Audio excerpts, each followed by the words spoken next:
Hi, good evening. In last session, we started. Is my slides well visible?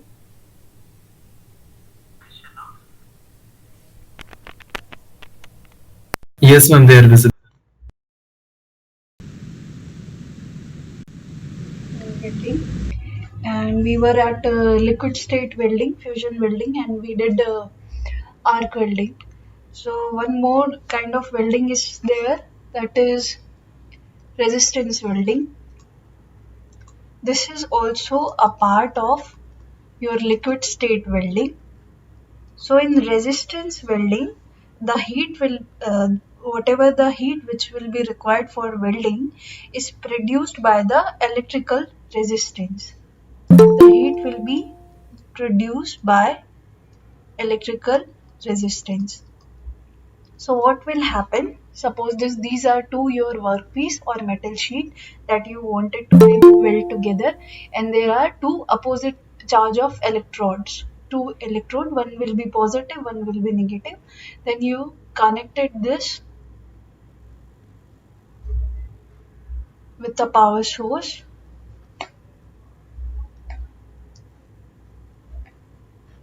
So when you will connected your electrode with the power source, and when there are few steps in resistance welding. First, we will apply the pressure. Second, current. Then we will turn on the current. Then current will be off after some time. When we will feel due to that current some heat will be present, right? Which will be H is equals to I square RT. When we will feel that the current which is required to melt the sheet for the welding process is enough, then current will turn off and then we will apply the pressure. After that, pressure will be released and there is welding will be happen in between the two sheets. So this weld joint is known as, can anyone tell?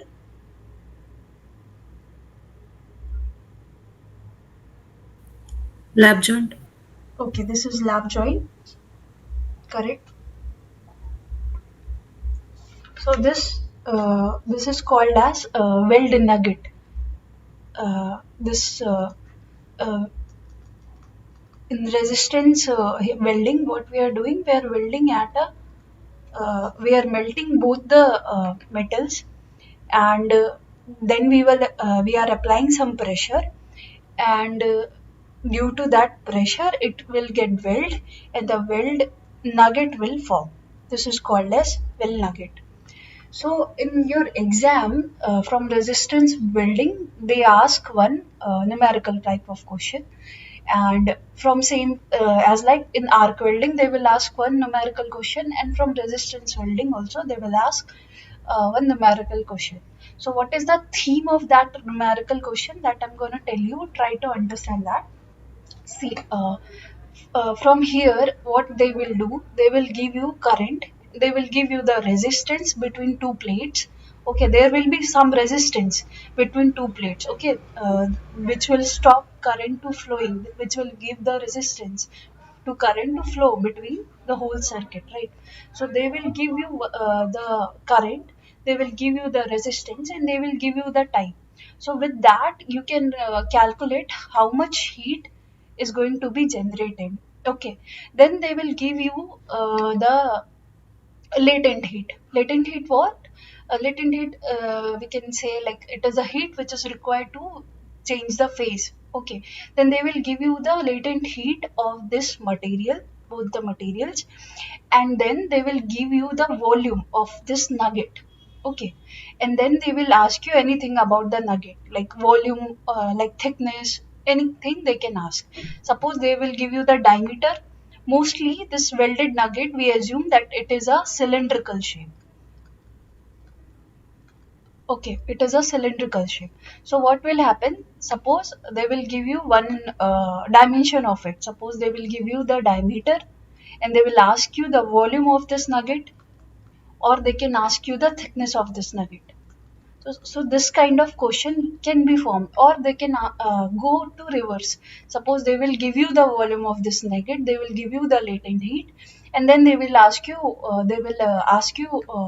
what is the maximum current required, what is the maximum resistance that should be in between the plates, or what how much time we should uh, pass the current through the your sheets. So these kind of questions can be formed from resistance welding. So now resistance welding also divided into few categories. One is resistance spot welding. So working is same that what I have told you before. In this, what is the difference? In this, at one spot there will be joining, same way as the resistance welding. In resistance seam welding, this is another type of resistance welding. What happened in this kind of welding?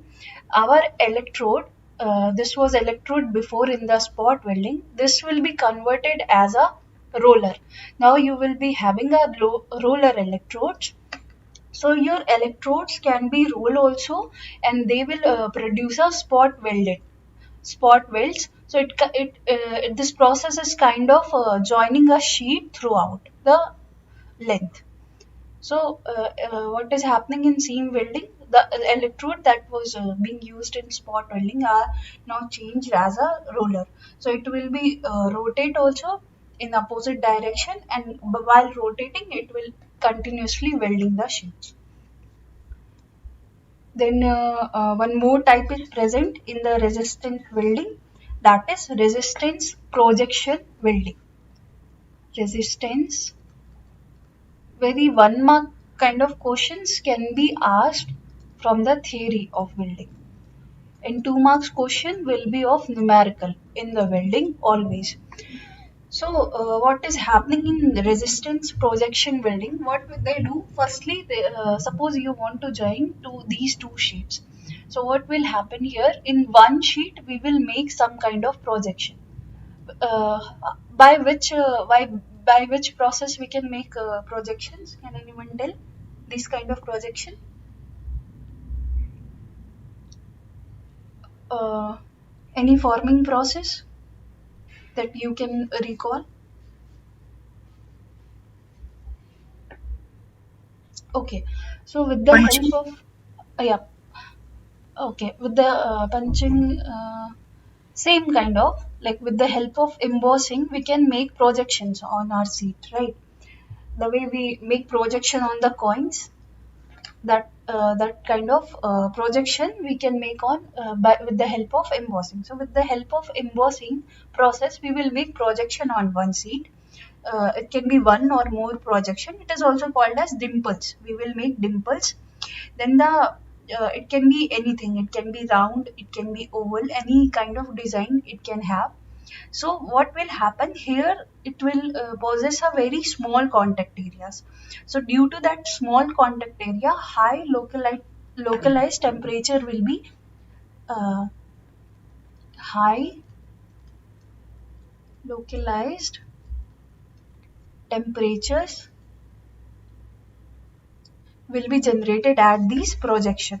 So with the help of that heat, when we will give some force, it will form nuggets and it will join together.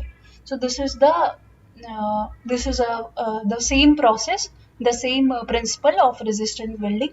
The difference in resistance projection welding is what we will have some kind of projection so that it will produce a very high localized temperature. So these are three types of uh, resistance welding. Flash welding, that also we have studied in arc welding, is also comes under the resistance welding. So flash welding is a kind of welding that we have seen in arc welding, can be part of resistance also, and it can be part of arc also. So here what will happen? So one arc will be generated, and then we will apply pressure. Suppose these are your workpiece. One arc will be generated and we will apply the pressure and it will be joined. Same in resistance welding, high current will be there.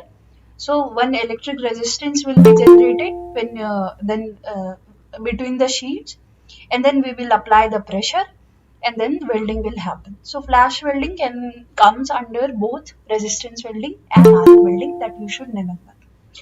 Now let's try to solve this question. Read this question. The theme that I have told you will be used here to solve this question. Try to solve this question.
Ma'am, 2.91 mm. Yeah, 2.91 is correct. So let's solve this question. Let's read this question. Spot welding of two steel sheets, each 2 mm thick, carried out successfully by passing 4 kiloampere of current for 0.2 seconds through the electrodes. The resulting weld nugget formed between the sheet is 5 mm in diameter. Assume cylindrical shape for the nugget. The thickness of the nugget is. Okay. So firstly, we know one formula. Firstly, what we can do, we can calculate. Uh, we can calculate how much heat is generated with the help of this circuit. So what we are doing, we are providing 4 kiloamperes of current, and the resistance between the sheets are, where is it? Here, 200 micro ohms. So we will convert this into, and then time is zero point 0.2 seconds. Tell me how much it is coming. H is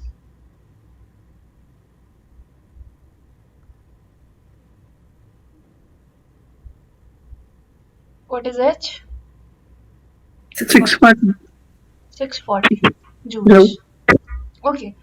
Now one thing we know that this much heat will be generated. Now, and we know for the steel, latent heat of fusion for the steel is 1400 kilojoule per kg, which means for melting, for changing the phase of 1 kg of steel, we need 1400 kilojoules of heat. Okay. So on how much we have? 640 joules. So we can, with the help of this, we can calculate that how much mass we will actually will be able to melt with the help of this heat, right? We can calculate that. Suppose what I'm trying to say, 1400 kilojoules is required to melt 1000 grams of steel. So 1 kilojoule will be required to melt off 1000 divided by 1400. And then how much we have? We have 0.64 kilojoules. So it will melt this much mass of your steel, right? This will be your mass. this much mass we will be able to melt with the help of this much heat. Now we know one more thing, that rho is equal, density is equals to mass upon volume. So they have given density also, right? So density is given, so we can understand that how much volume will be in this much mass that is going to be melting. So from here we can calculate the volume. So your volume will be m by rho. So m is 1000 multiplied by 0.64 divided by 1400, and rho is given as 800. So we are taking everything in grams. So one more 1000 we will divide. So this is your volume. Now they are saying that your nugget is of cylindrical shape. So you can see, write the volume as pi by 4 d square into thickness of your nugget. Okay, suppose we can write it as t dash. Then it will be 1000 into 0.64 divided by 1400 into 8000 into 1000. Then you know d is also given, that is 5 mm. So you put d as 0.005 meter. So because everything is we are calculating in meter and joule. So when you will calculate this, your t will come as 0.002911. That is meter. So your t will be 2.911 mm. So this kind of question they will ask you. You should know the concept what we are doing here. Suppose in one they will give you some other data. Suppose they will give you all the dimension of your nugget, and they will ask you what was the heat, or how much current is required, how much resistance should be there. That kind of question they can ask. Any doubt in this question? And before this question, what covered? Before this question, we started with the resistance welding. We are still at liquid state welding, so we started with the resistance welding. We have seen the principle of resistance welding, then the types, which is spot welding and seam welding, and projection welding. Then we solved this numerical. That much only happened. Okay, any doubt in this question? Okay, I assume no doubt. So now solve this question.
Yeah, I mean 50 mm cube.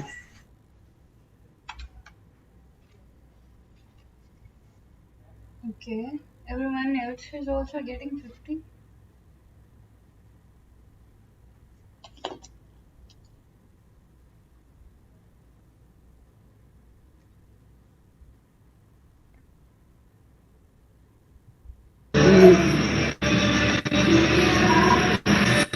I'm 150. Yeah, the answer will be in the range of 140 to 160 mm cube. That was the range of the answer. So it is somewhat the same question only. Spot welding of two metal sheet, each of 3 mm thickness. Welding current is 10,000 ampere is applied 0.2 for 0.2 seconds. Heat dissipated to the base metal is 1000 joule. Assuming the heat required for melting of 1 cube volume steel is 20 joule, the interfacial contact resistance between the sheet is this. So everything is almost given. Here they have given your heat required, that is your heat latent heat in this way. So when you will solve this in this range, the answer will come. Okay, so try to solve this question. Ma'am 1000/20 तो 50 होता है ना. Okay.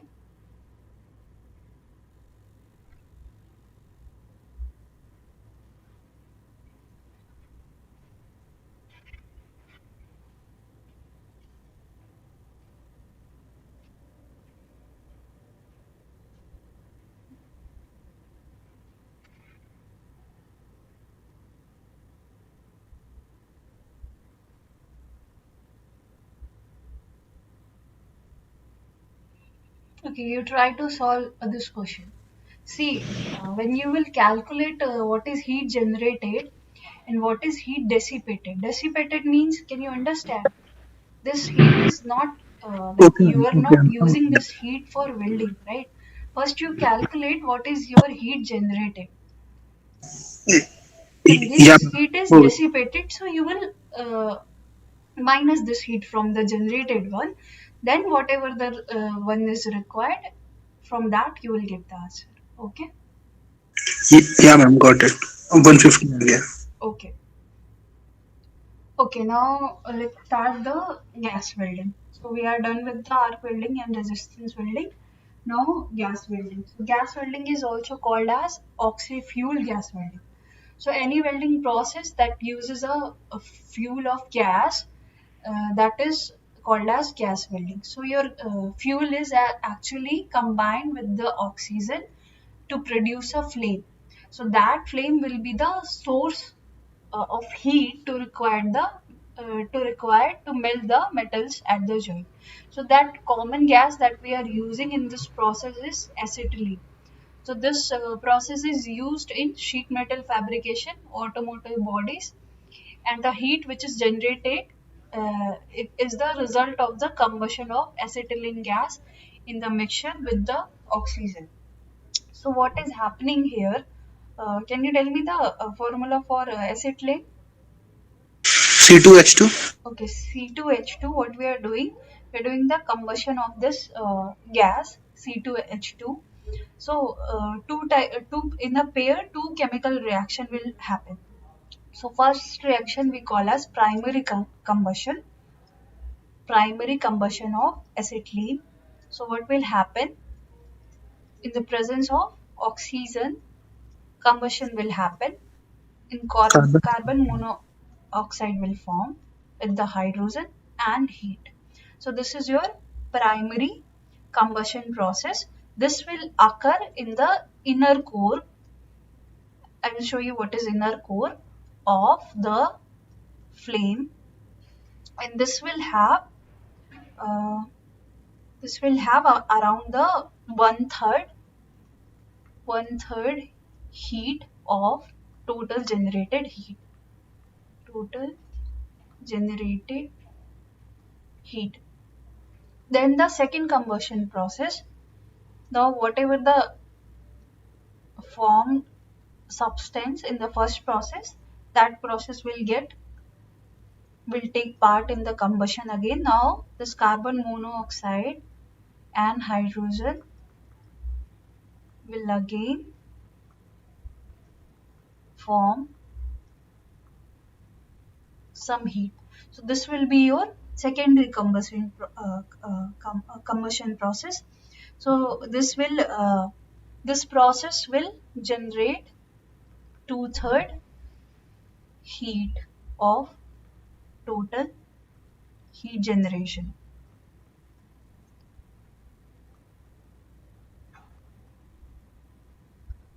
So this reaction can also water vapor can also be produced, and the temperature which will be developed in this flame can be as high as 3575 Kelvin.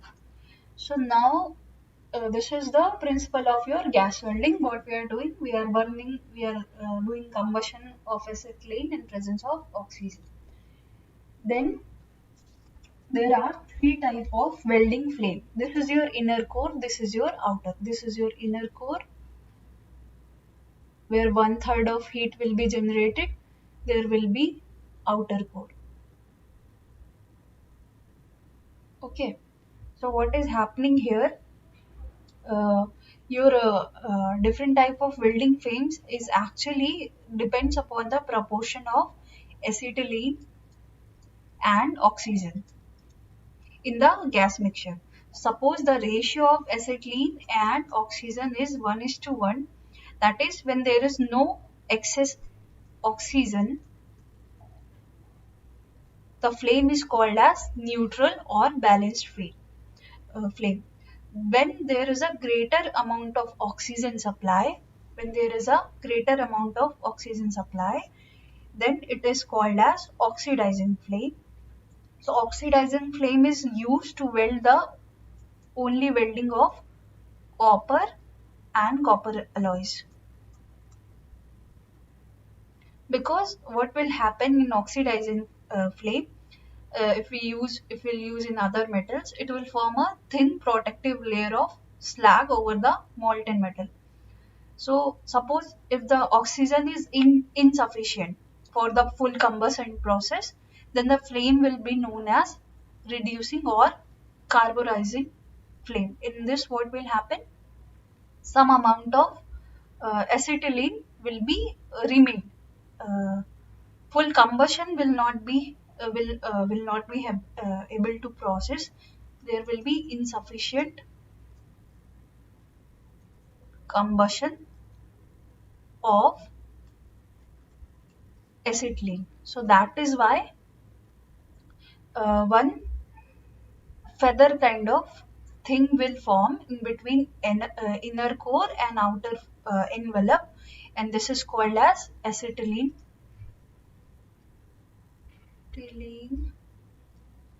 feather. So they have asked one mark question, so that in which kind of flame the acetylene feather is formed. Okay, so these are three types of welding flames. Now tell me the answer of this question. So, okay, the one thing that you should remember about the minimum, that is inner core temperature and outer envelope temperature for all the flames. Okay, and when in the question it is not mentioned which kind of flame it is, then you will have to assume it is neutral. Now tell me the answer of this question. B. B, correct. Oh, Tell me the answer of this question. less. Correct. See, temperature of carburizing flame will always be lower than the neutral or oxidizing because there is an insufficient amount of combustion in the carburizing flame. Okay. Now there are some differences that I have mentioned here that you should read. Most of them we have already heard. Now, one more type of gas welding is present, that is pressure gas welding.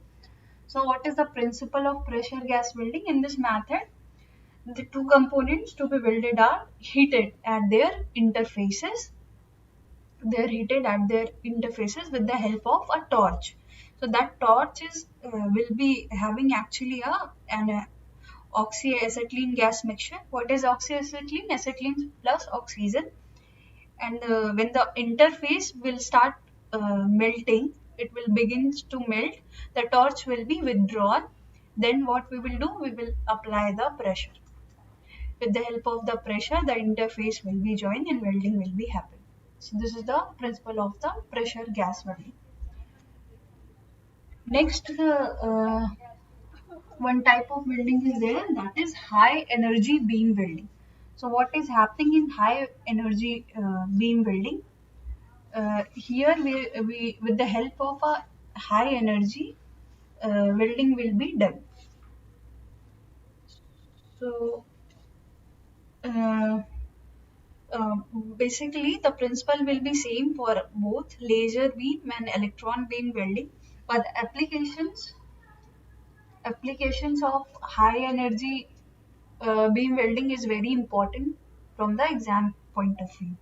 So firstly, let's start with the electron beam welding. So this is also a fusion process. So what is happening in electron beam welding? Here, heat will be generated by the high velocity narrow beam of electrons. So what will happen? The electrons will be having very high kinetic energy, and then they will impinging on your surface. So that high kinetic energy of the electrons will be converted into heat as the electrons will strike the workpiece. And this process can be used for any similar or dissimilar metal, and we can use any kind of joints, that is butt, lap, any kind of welded process can be welded with the help of this kind of electron beam welding. There is a one limitation, that the thickness of the foil is as thick, it can as thick as 150 m. This is the principle of electron beam welding. Now come to the laser beam welding. So lasers, what is happening here? In laser beam welding, there will be a high power laser beam as the source of heat. So to produce a fusion weld. So because of laser beam can be highly focused, very highly focused. So it can produce as small as 10 micrometer dia of weld. So it has very high energy density, and that therefore very deep penetrating capability. So it can be automated, and it can also be joined variety of materials whose thickness should be up to 25 mm. So here with the help of this also, you can see that laser beam welding is having more advantages over the electron beam welding. So this kind of question also they can ask. So one application, have you seen that your Gillette razor? So in the razor, suppose this is your razor, this is your blade. So your blades are one, two, three kind of. If you ever seen a blade, so those blades are welded by the laser beam welding. This is small. If you have a razor with you, you go and check that your blades are welded with the help of laser beam welding. If it is A single blade is consisting of many blades. sorry, yeah, your razor blades is consisting of many blades. So those blades are welded with the help of laser beam welding. That is one application. So the major advantage is, and the quality will be very high in the laser beam, and it will provide minimum shrinkage and distortion. So major advantages of laser beam welding over electron beam welding is that, see, one more thing is there, electron, you have to maintain vacuum in here, right? To produce the electrons, everything will be done in the presence of in the vacuum environment. Here it can here it can be transmitted through air. Okay, your laser beam can be transmitted through air, so there will, hence a vacuum is not required like the electron beam welding. And the laser beam can be very shaped, manipulated, and it can be focused optically. You can focus your you can manage your beam as in the electron beam you will not be able to manage as much as you can manage your beam in the laser beam welding.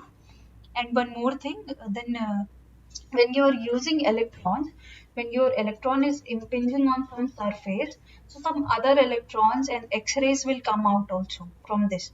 So that X-ray can cause harm to your surface. So in laser beam there will be no X-rays. So that is one more advantages, and the quality of the weld is better in the laser beam, with less tendency for incomplete fusion, porosity or distortion. So this was the high energy beam welding. Now let's see little about the welded joint. So this is your fusion welded joint, typical fusion welded joint. It has three parts. One is your base metal. This is your base metal. Then second is your heat affected zone. This is your heat affected zone, and this is your fusion zone. That is your weld part. So near that there is some part which is called as heat affected, and then your unaffected part or base metal zone. So the properties of the second and third zone, that is heat affected and the base metal fusion zone, is actually dependent on the metals that is being joined, and particularly what kind of filler materials are we using. So how the solidification will happen of this weld. So solidification process will be similar to your casting process, how your solidification begins in the casting. So firstly what will happen, dendritic structure will form, columnar grains will be formed, and the one thing that you should know, that the direction of your uh, dendrites forming will be parallel to the plane of two plates or sheet to be welded. So this was your first sheet, this was your second sheet, and the direction of your columnar grain are parallel to the plane of the two plates or sheet that is going to be welded. Suppose your weld is not like that. Suppose you have done your welding like this.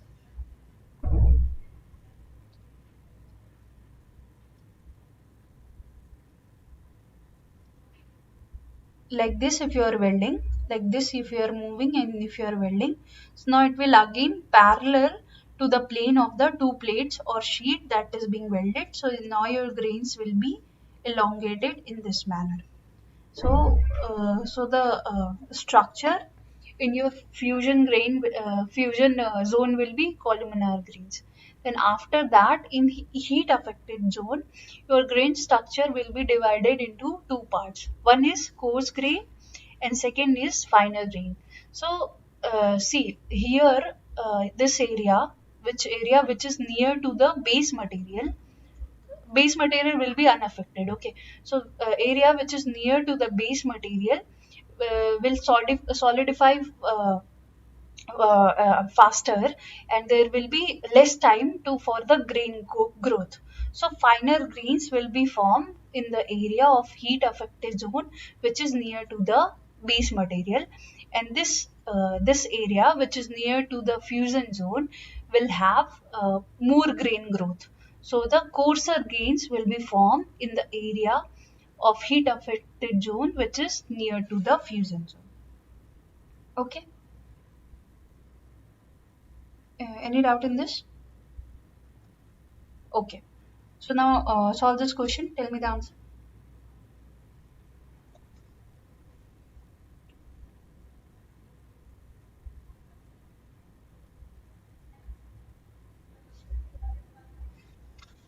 See, Okay. See, only the fusion zone will melt. Heat affected zone will not melt. Now tell me the answer. A. A. A is correct answer. Okay, now we are moving to, we are done with the liquid state. In liquid state, we have studied arc welding, resistance welding, and now we are moving to the solid state welding. So solid state welding we will cover whole. So let's start with the cold welding. So what is happening in cold welding? there will be a pressure which is applied to the mating faces of the parts through the roller. In the diagram they are using roller or any of the die.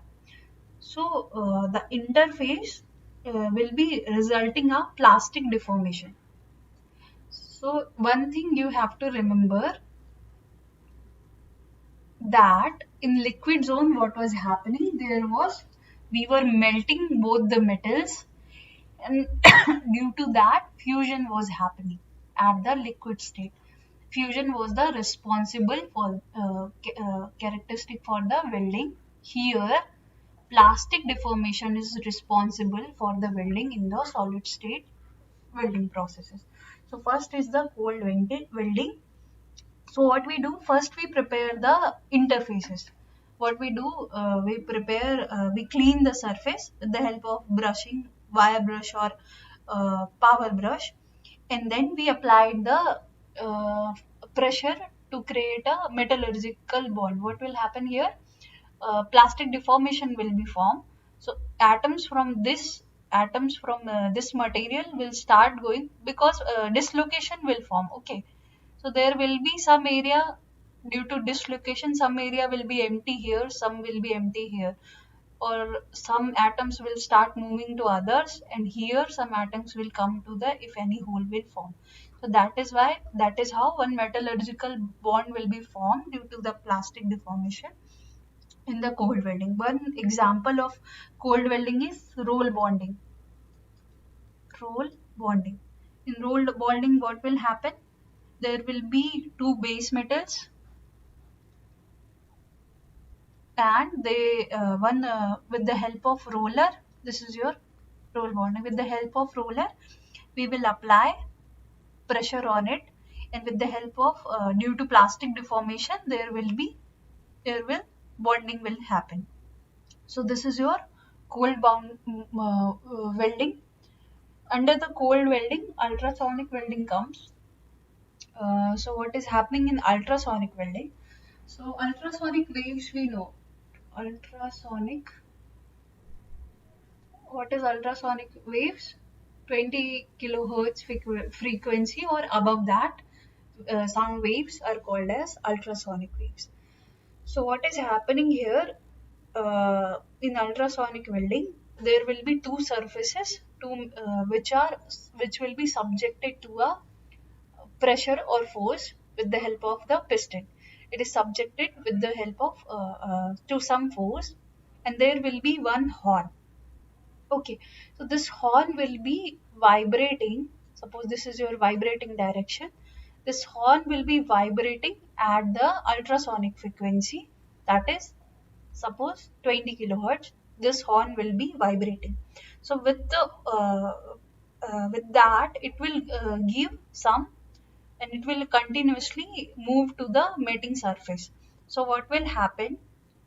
It will induce some oscillating shearing stresses. Okay, it is moving like that, so it will oscillating some shearing stresses, and with in addition to that also, we will be applying some static normal force with the help of the piston.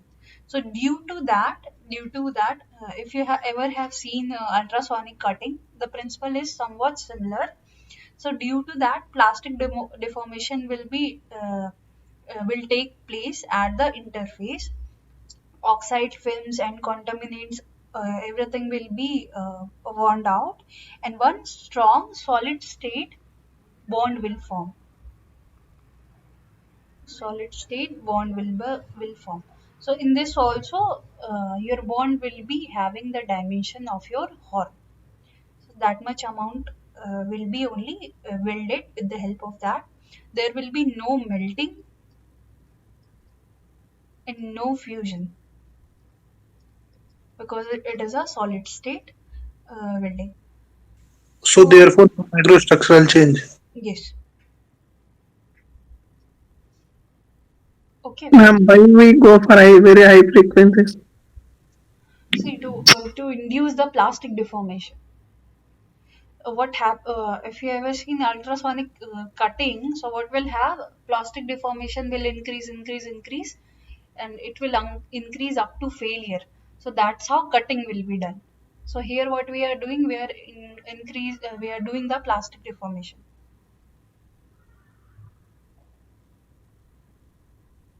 Okay, ma'am. Okay.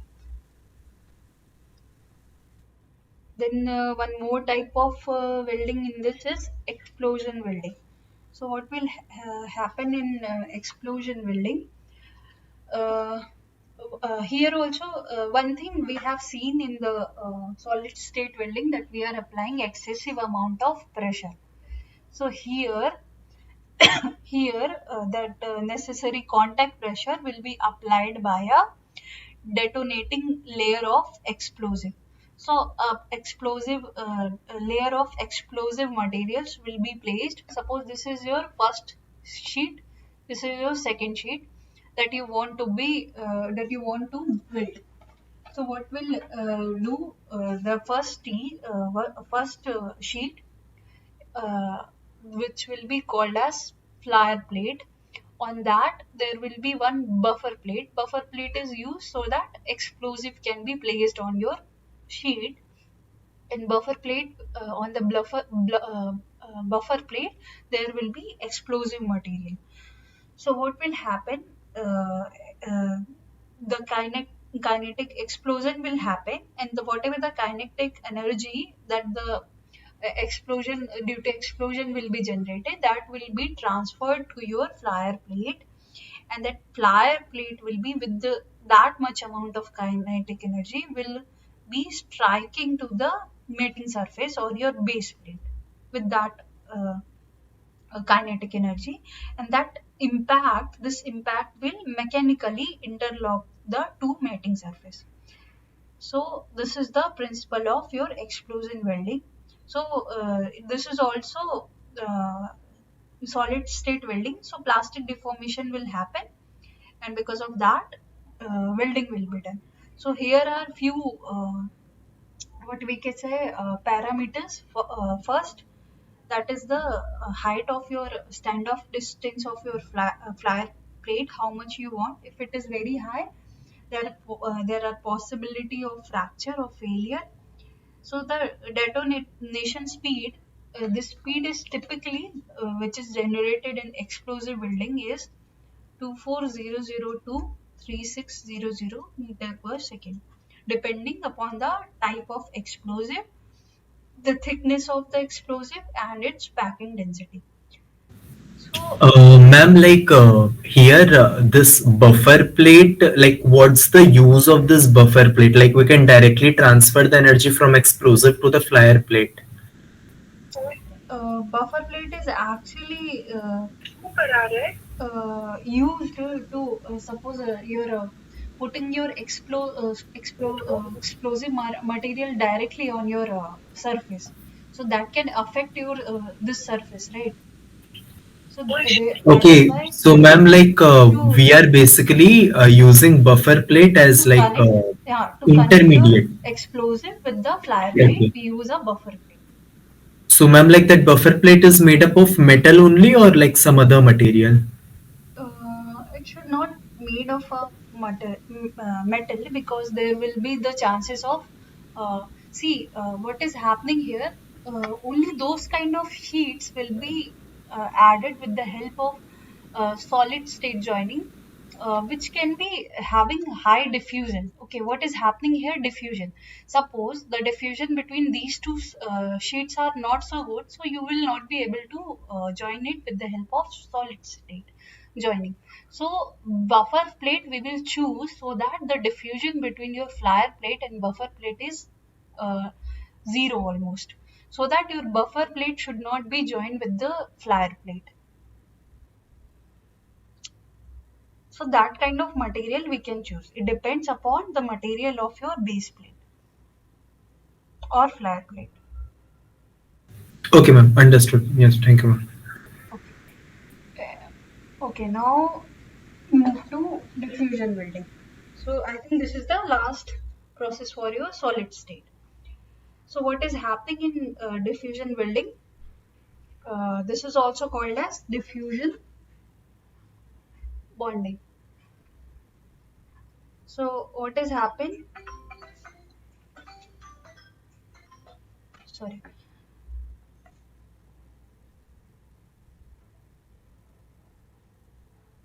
Okay, so what will happen here? We will use one interlayer.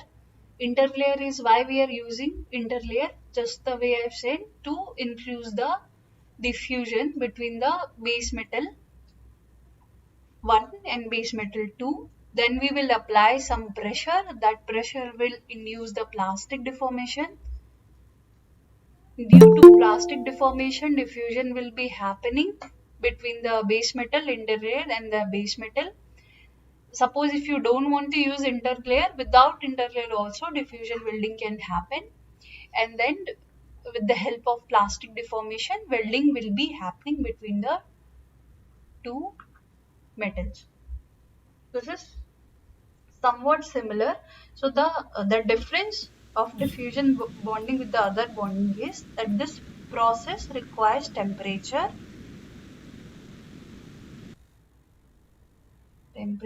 of 0.5 Tm. Tm is what? Melting point of the metal. Okay. Then the friction welding. So friction welding is very clear as in the diagram. What will happen? One firstly, what kind of materials can be added? Materials which can rotate. Okay, so first side will be rotating, second will be non-rotating. Then we will apply some pressure. So due to friction, diffusion will happen between the two surface and welding will happen. This is your friction welding. Okay. Ma'am, like here in friction welding, like suppose if we keep rotating our workpiece, the one workpiece, and when these two workpieces they are contacted, Okay. so like as soon as they're contacted, this they are welded. Is it like that? uh, it's not like as soon as they, what will happen, they will contact, uh, at the contact still it will be rotating. And suppose we will be having some kind of what you can say, measuring device or sensors that can tell you that there is how much pressure is inducing. Like suppose the joining, when the joining will start, it will apply some pressure so that the rotating, suppose you have put some 20-30 rpms in that, so something will happen so that your rotation will get affected. So that we can measure, and then when we will see that it started happening, your rotation is getting slower, so that time we will stop the rotation and we will apply the pressure. Okay, ma'am. And So this means is like very, this. the way you This. said, this is a very small time. The whatever I said, it will happen in very small time. So that you can say that after touching only, when we will apply the pressure, the welding will be happening. So ma'am, means this upset will form only when we apply that back pressure or that Yes, pressure. yes. Okay. Okay, this is also upset will also called as flash, right? Next, okay, solve this question. See, ma'am. Correct. Now we are done with the liquid state and solid state. Now move on to liquid and solid state. So as the name suggests, there will be one base metal will be at liquid state, one will be solid.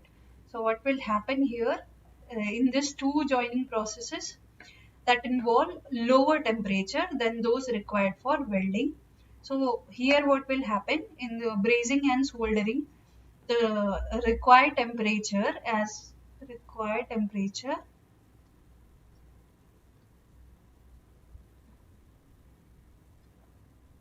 is lesser than the welding And brazing and soldering are distinguished by the temperature. Okay, suppose brazing will have higher temperature than those of soldering. So what is brazing here? In brazing, what will be happening? A filler material will be placed between the two surfaces. Suppose there are two surfaces. This is first surface. This is the second surface. Okay, and there will be one filler material which will be placed between the surfaces that are being to be joined. Then we will raise the temperature of this filler material, but not the workpiece. Workpiece temperature will not be raised. Only the filler metal temperature we will raise. How we will do that? With the help of a torch. We will provide heat to, suppose, okay, this torch. With the help of, sorry, with the help of the torch, we will increase the temperature of this filler material. So the molten metal, when it will start melting, so the molten metal will fill the closely fitting spaces. What are the close fitting spaces? Firstly, we will prepare the surfaces so that the oxide layers, whatever the formed on your surface of the base metal, are get removed. Then with the help of this torch, the base metal, the filler material will be melted, and this molten metal will fill the closely fitting space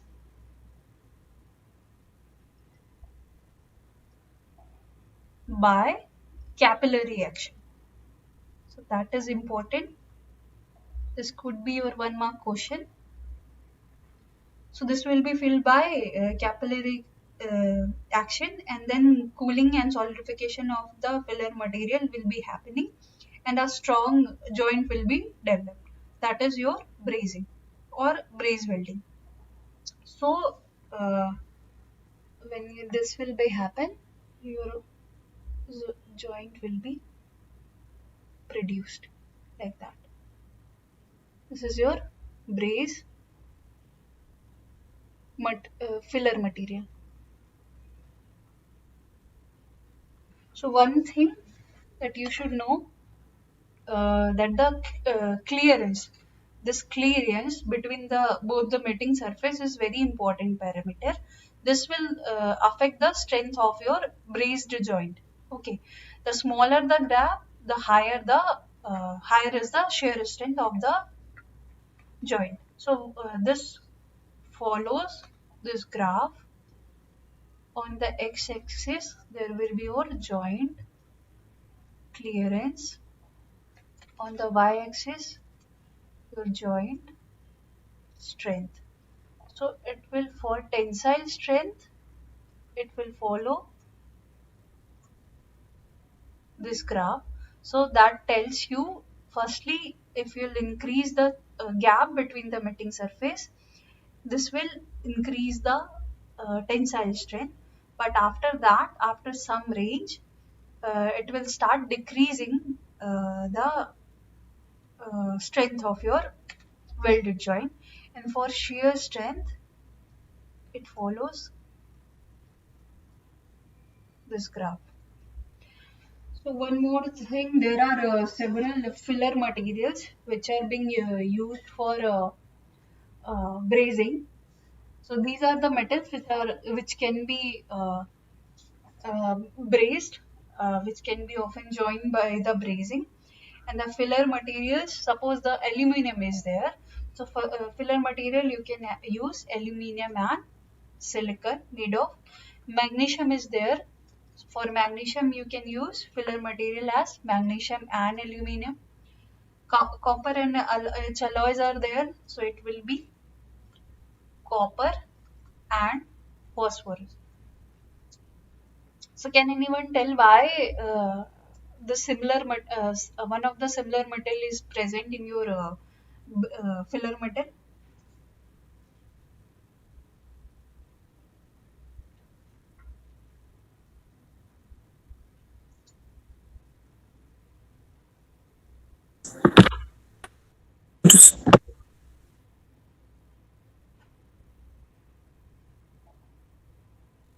very simple. Tell me whatever you're thinking is correct. Tell me.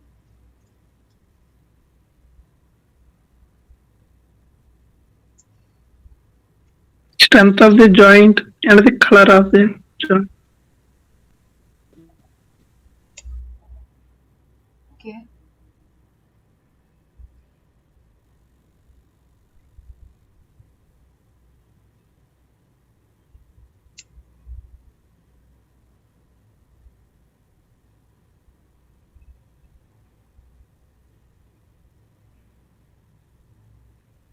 Ah, yes, ma'am. If base metal will it may affected, ma'am.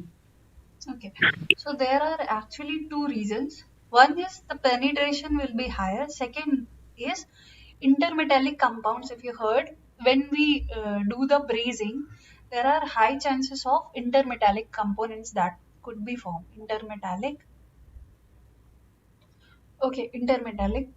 metallics can be formed.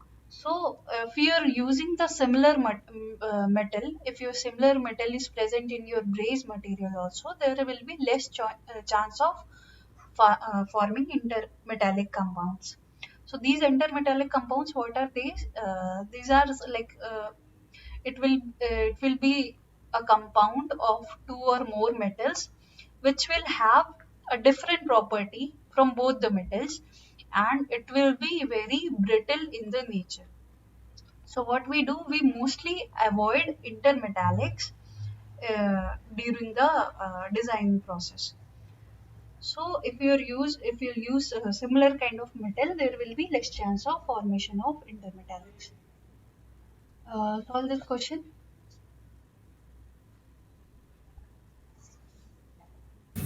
Option D. D. Yeah, these are. Now okay, one more thing that I forgot to tell, the temperature.